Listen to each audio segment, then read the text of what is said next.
साथियों यहाँ देखेंगे सबसे पहला शब्द क्या है, अयस, जिसका अर्थ होता है बदनामी। साथियों यहाँ पर देखेंगे यश, य और सीटी वाला सा यश, यश का मतलब होता है प्रसिद्धि, जबकि उसके आगे अगर अ लगा दिया जाए तो अयस, अयस का मतलब होगा बदनामी या अप्रसिद्धि। दूसरा शब्द साथियों इसी के मिलता जुलता है अयश, जिसमें अयस शब्द में यहाँ पर सिर्फ जो स का अंतर है इसमें अंतर देखा गया है। यहाँ पर देखिए, यहाँ पर केवल स में अंतर है, यहाँ पर सरुते वाला सा है जबकि इसमें सीटी वाला सा है। तो इस अयस का मतलब होता है लोहा। तो यहाँ ये दो शब्द हैं जिनका उच्चारण लगभग समान है, किंतु इनका जो अंतर, जिनके जो अर्थ जो है वो अलग अलग है। अगला शब्द देखेंगे असित।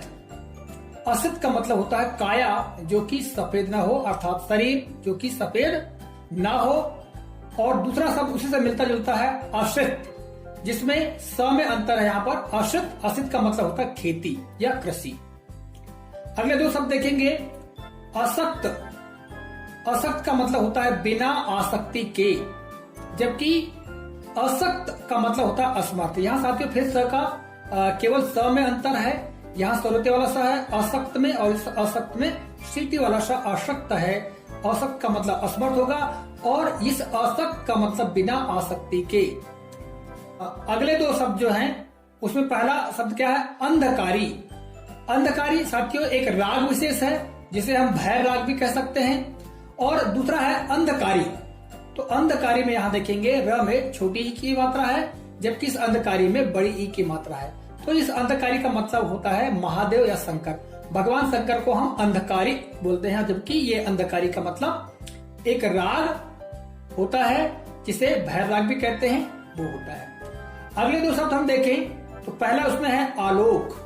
आलोक का मतलब होता है प्रकाश या रोशनी या उजाला, और दूसरा है अलोक। अलोक का मतलब होता है सुनसान। साथियों लोक का मतलब जहाँ पर लोग निवास करते हैं, जहाँ पर जनजीवन है होता है, उसको हम लोग कहते हैं। उसमें अ लगा दिया तो हो गया अलोक। अलोक यानी जहां पर कोई लोग ना हो, अर्थात सुनसान या निर्जन स्थान। आगे दो शब्द देखेंगे, पहला है आदि।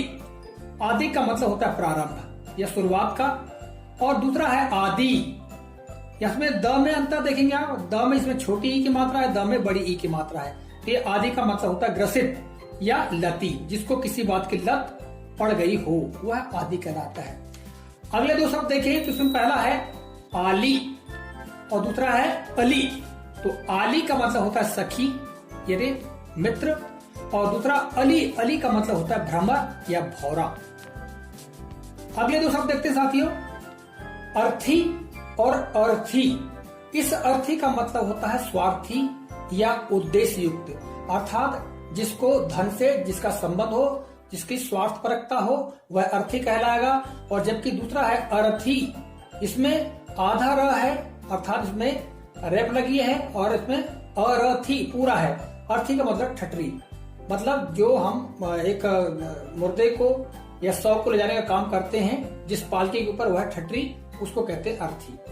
अगले दो शब्द देखें तो यह है अर्ध और दूसरा है अर्ध। ये देखिए अ, इसमें आधा द फिर पूरा ध के ऊपर राखी रेप, ये अर्ध, अर्ध का मतलब होगा आधा, और इस अर्ध, ये अर्ध है, ये अर्ध ये है और ये अर्ध है। तो अर्ध का मतलब होता है पूजा का जल, या हम अर्घ देने के लिए पूजा का जो जल छिड़कते हैं भगवान मतलब देवी देवता को, वो कहलाता है अर्घ।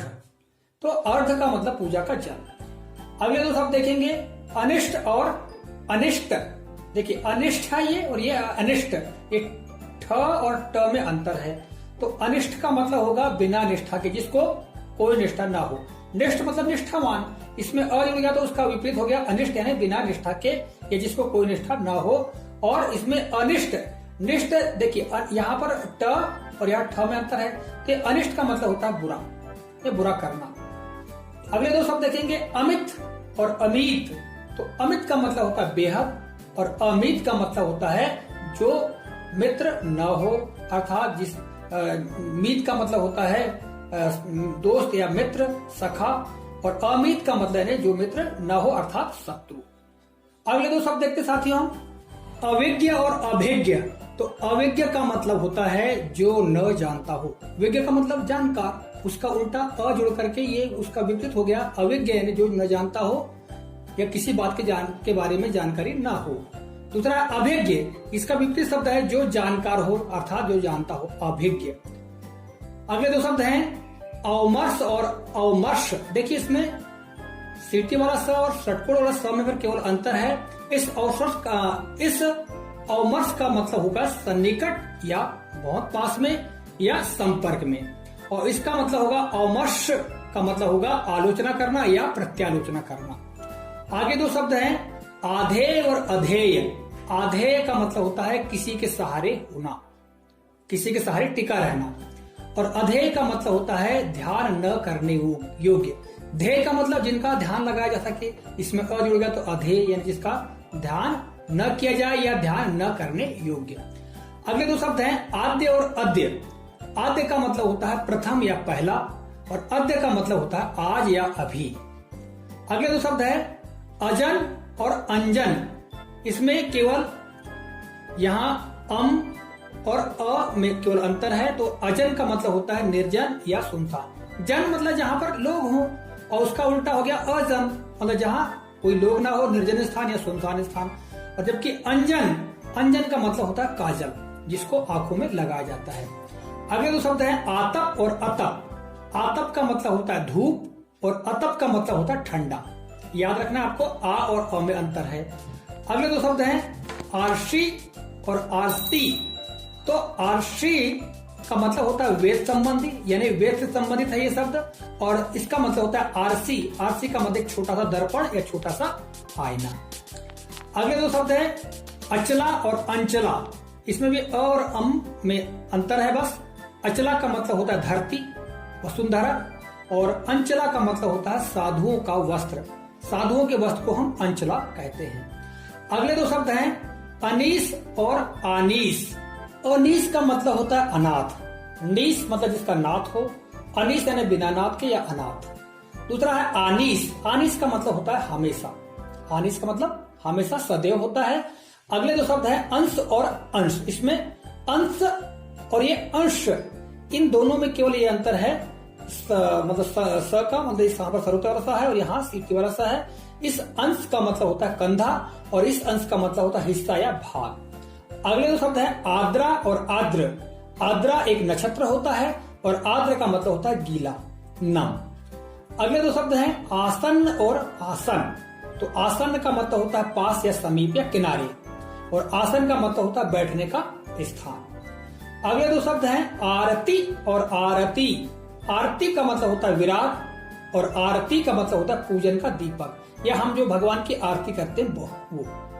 अगले दो शब्द हैं कटीली और कटीली। देखिए कटीली और कटीली, इसमें मात्र अनुनासिक का अंतर है। क के ऊपर अनुनासिक लगा है और यहाँ पर अनुनासिक नहीं है। इस कटीली का मतलब होता है सुंदर, और इस कटीली का मतलब होता है कांटों से युक्त। अगले दो शब्द हैं इति और इति। इन दोनों में क्या अंतर है देखिए। इति का मतलब होता है व्यवधान पैदा करना या बाधा पहुंचाना, और इस इति का मतलब होता है अंत। अगले दो शब्द है इंदुर और इंदु।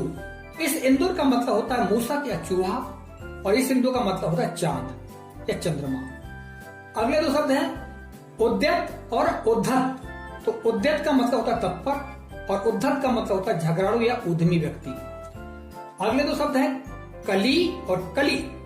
इस कली का मतलब होता है पुष्प की प्रथमावस्था, अर्थात जब फूल खिलता है उसके पहले की जो अवस्था होती है उसे हम कली कहते हैं, और इस कली का मतलब होता है कलयुग। इसमें केवल अंतर यह है, इसमें बड़ी की मात्रा लगी है ल में, इसमें छोटी की मात्रा लगी है। अगले दो शब्द हैं कुंडल और कुंतल। तो कुंडल का मतलब होता है कर्ण का आभूषण, यानी कान में पहना जाने वाला जो गहना है वो, और इस कुंतल का मतलब होता है केस या बाल। अगले दो शब्द है कूल और कुल। तो कूल का मतलब होता है तट या किनारा, और इस कुल का मतलब होता है कुटुंब। अगले दो शब्द है कपीस और कपिस। तो इस कपीस का मतलब होता है हनुमान या वानर, और इस कपिस का मतलब होता है धुंधला रंग या लाइट रंग, जिसे हम कहते हैं लाइट कलर। अगले दो शब्द है ग्रह और गृह। तो इस ग्रह का मतलब मालूम है नक्षत्र, और इस गृह का मतलब होता है घर। आगे देखेंगे दो शब्द कोस और कोस। इसमें षटकोण वाला स और सीटी वाला स में अंतर है। इस कोस का मतलब होता है भंडार, जहां रुपया पैसा या जो भी सामग्री है जहां पर एकत्र रखी जाती है उसे हम कहते हैं कोष या भंडार। और इस कोष का मतलब होता है शब्द भंडार अर्थात शब्द कोष। ये अगले दो शब्द हैं कृति और कृति। इस कृति का मतलब होता है कर्ता या करने वाला, और इस कृति का मतलब होता है रचना, जो लेखक के द्वारा रची जाती है। अगले दो शब्द हैं चषक और चषक। तो चषक का मतलब होता है लठ, और इस चषक का मतलब होता है प्याला, जिसमें हम चाय वगैरह पीते हैं। अगले दो शब्द हैं साथियों चीर और चिर। इस चीर का मतलब होता है वस्त्र, और इस चिर का मतलब होता है हमेशा हमेशा के लिए। अगले दो शब्द हैं तरणी और तरणी। इस तरणी का मतलब होता है नाव, जिसमें बैठकर हम नदी को पार करते हैं, और इस तरणी का मतलब होता है सूरज। इसमें ड़ में बड़ी ई की मात्रा और इस ण में छोटी ई की मात्रा का अंतर है। अगले दो शब्द हैं दाई और दाई। तो ये दाई का मतलब होता है देने वाला या प्रदान करने वाला, दाता, और इस दाई का मतलब होता है धात्री, दाई मां। अगले दो शब्द है द्रोणी और द्रोणी। तो इस द्रोणी का मतलब होता है नाव या नौका, और इस द्रोणी का मतलब होता है द्रोणाचार्य का पुत्र, जिसे द्रोणी भी कहा गया है। तो इसमें ड़ में बड़ी ई की मात्रा द्रोणी में है, नाव जिसका मतलब होता है, और इस द्रोणी में छोटी ई की मात्रा का अंतर है। अगले दो शब्द है जलज और जलद। इस जलज का मतलब होता है कमल या जल में खिलने वाला, और इस जलद का मतलब होता है बादल। अगले दो शब्द है तरी और तरी। इस तरी का मतलब होता है ठंडक, और इस तरी का मतलब होता है नाव। अगले दो शब्द है तुंद और तुंड। इस तुंद का मतलब होता है पेट या तोंद, और इस तुंड का मतलब होता है चोंच या मुख। अगले दो शब्द है निशाचर और निशाकर। इस निशाचर का मतलब होता है दैत्य, और इस निशाकर का मतलब होता है चांद या चंद्रमा।